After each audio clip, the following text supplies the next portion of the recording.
Hi everyone, and welcome to my family story time. This is the first part of a two-part video where my dad is going to talk and share some memories of his mom, Concepción de Hoyos. Now before I start his video, I just wanted to share a few tidbits about her life for those who didn't know who she was. She is a big part of why we're here. From her and Grandpa Julio, they created a family that's now 500 people and counting. Concepcion was born to Julian and Neves Heredia on a Tuesday, December 8, 1908. Her mom died in 1939, and her father, pictured here, died in 1969. She would marry Julio de Hoyos at the age of 16 on June 29th, 1925 in McAllen, Texas. And in McAllen is where they would continue to live into the 1920s and 30s. And from 1926 to 1949, which is a span of 22 years, she would go on to have 14 children.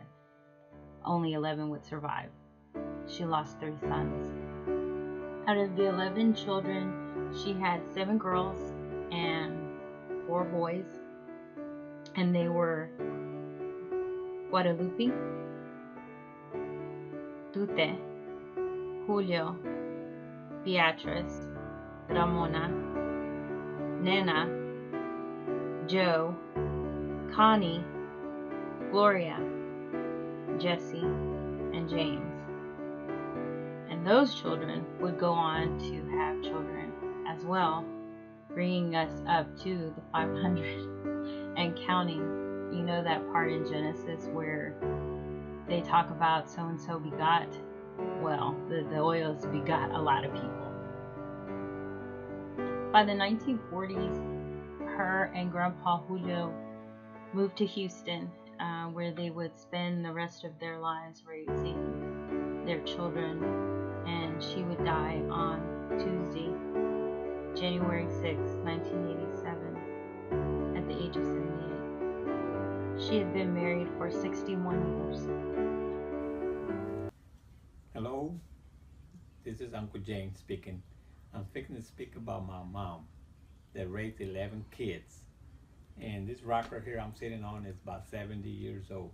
No telling how many kids he rocked on it. And the basic things I want to say is that my mom was a hard worker. She was a good mom. She raised 11 kids.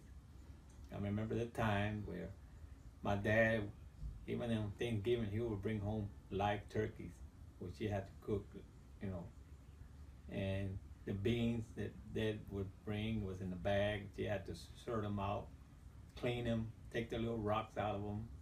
Everything was old-fashioned. Make a homemade tortillas. She stayed 90% of the time, I think, was in the kitchen cooking for us, raising us. And you know, it's Christmas. Around Christmas, Mom will get ready to make her tamales and cook up a big meal for everybody. You know, I forget now how many dozens of tamales she would make, but it was like 12 dozen, maybe more. The whole family would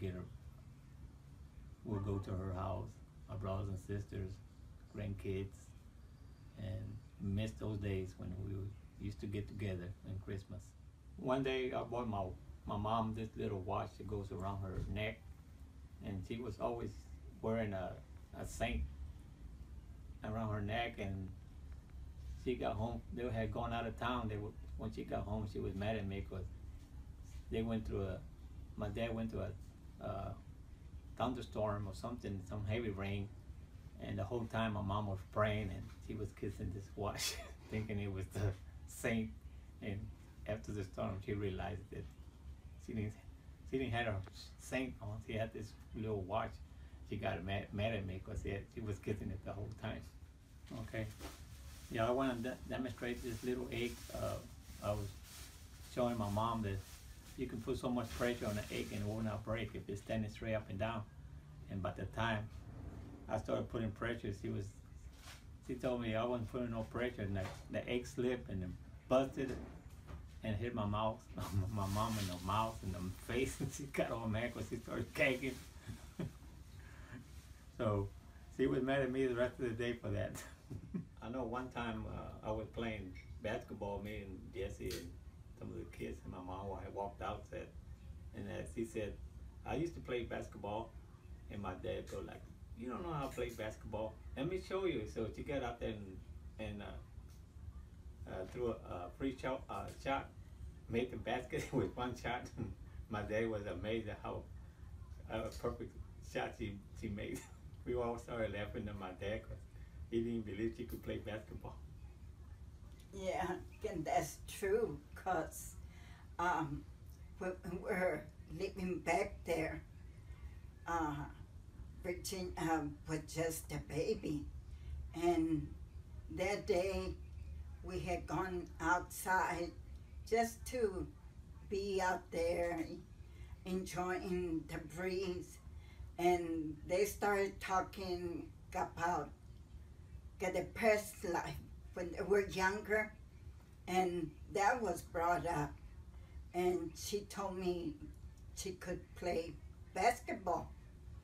So que my suegro told her for them to play a game of basketball and see which one would win.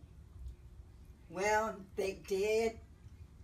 They looked so cute playing basketball, and they wind up, she won.